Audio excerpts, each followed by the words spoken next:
Tulokuandalia ni kwamba wakulima wa kahawa kutoka kaunti ya Kirinyaga sasa wanasema hawatauza mazao yao katika soko kuu hadi pale serikali itakapositisha mfumo mpya wa malipo. Wakulima kutoka maeneo ya Karidhadhi na Rungeto wanasema kwamba mfumo huo wa malipo ulioidhinishwa mwaka jana unakandamiza vyama vyao na kupunguza mapato haswa kwa wakulima wadogo. Huku msimu wa mavuno wa kahawa ukijongea, wakulima kutoka kaunti ya Kirinyaga sasa wanasema kuwa hawatouza zao hilo katika soko kuu kufuatia mtafaruku kuhusu mbinu ya malipo.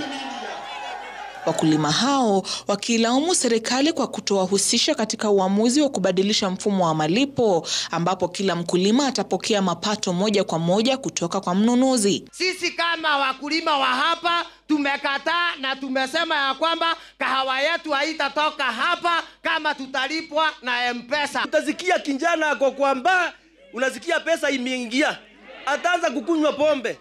Fisi itatoka wapi? Watoto watakula nini?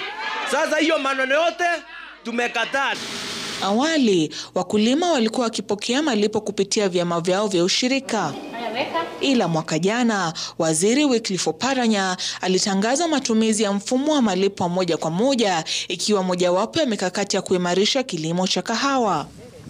Vilevile wakulima hao walipaswa kuchagua wasimamizi wao na kujisajili ili kupokea malipo. Hiyo data kutoka saa hiyo tumekataa. Hakuna data kama hiyo, tumekataa kabisa. Tunatii mambo ya katiba, lakini hii imekuja sana, hii tumeikataa. Ukiwa sheria sasa zitakuwa zikifuatiliwa na watu 50, 150, haki ya memba yule mwingine itasimamiwa na nani?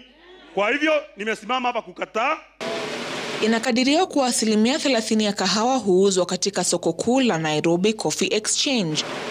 Mwaka uliopita zaidi ya tani 32,000 ziliuzwa kupitia soko hilo ambalo ndilo linategemewa zaidi na wakulima. Laura Otieno, Runinga.